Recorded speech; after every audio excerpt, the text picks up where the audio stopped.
Hey crafty friends, it's Monique with Grace and Tattered Lace.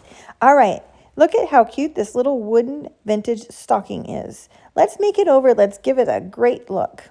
The first thing I did was spritz that stocking with some wood and then kind of spread it around to give it a little bit of wetness. That's going to help this paint that we're using as a stain to go on a lot easier. The paint is called Java by Home Decor. I just put it on the stocking and then used a baby wipe and rubbed it around the entire front and the sides. Then I hit it with the heating tool because now we're going to paint it.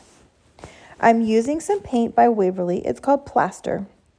I'm using a dry brush and I'm just simply brushing it on very lightly. I don't want a complete coverage. I don't want it to be all white. We want it to look old and vintage. All right.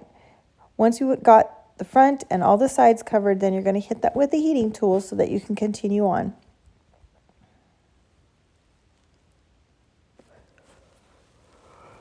Look how nice that looks, you guys. All right, now we're going to take some more paint by Waverly, and then we're going to use the color Ink.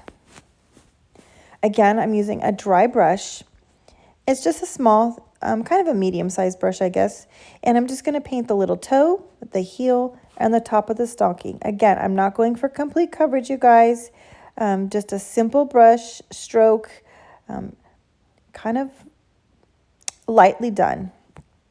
Look how nice that looks, you guys. All right, then we'll hit that again with the heat tool, dry it, and then we're going to hit it with a sanding block. I like to use a sanding block, wrap it with the sandpaper. And I'm just kind of roughing it up around the edges, even across the whole white part. And I just want it to look nice and worn and very vintagey. All right, I'm going to use a transfer on this, so I want to wipe all that dust off of there. I just used a paper towel. You don't want anything wet that's going to take your paint off. Now we're just going to use a little bit of surface wax. We're going to buff it. We're going to put it on all over the entire stocking, and then you're going to flip your pad over and buff that wax in so that it's not just super sticky and tacky on that transfer. Now this is a joy to the world transfer, you guys. I'm really sorry that this one is retired. It is gorgeous, but it was just what I had envisioned in my mind for the stocking, and it was perfect. You could probably achieve this look with a stamp. IOD, I think, makes a music stamp.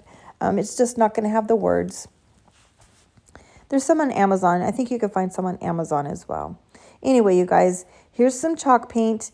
We're just putting it through, pulling it down with a squeegee, and then pulling that transfer off. And wow, look at how amazing that looks, you guys.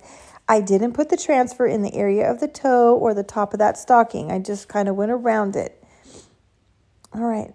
Then you're going to hit it with the heating tool. You don't want to smear that paint and all that good work. Isn't that darling, you guys? All right, let's make a quick bow and top this off. I don't think it needs a whole lot. We just need it to say nice and simple. I'm using the bow dabber here, and this tool is so wonderful at helping you make bows. I'm using the X pattern bow. I have 3 or 4 different color fabrics here, you guys. I'm just alternating the colors on every other piece of fabric. Then we're going to put a little bit of Excelsi in there, top it off, get a little bit of texture, and then tie it off with our twine. Look at how cute that bow is, you guys. It's nice and small and simple. Doesn't need to be too big, you guys. All right, just attach it with some hot glue. And then we'll put a bell on top, a nice cute little rusty bell. You guys, I absolutely love the way this turned out. Oh yes, before we put the rusty bell on, you guys, I put a hanging loop on there so that you can hang it. I just took some drop cloth, tore it into a little strip, and then stapled it on with my staple gun. And there's our rusty bell. You guys, thank you so much for watching. I just love the way this turned out. If you enjoyed this, I'd love to have you follow me and share this video. Thanks.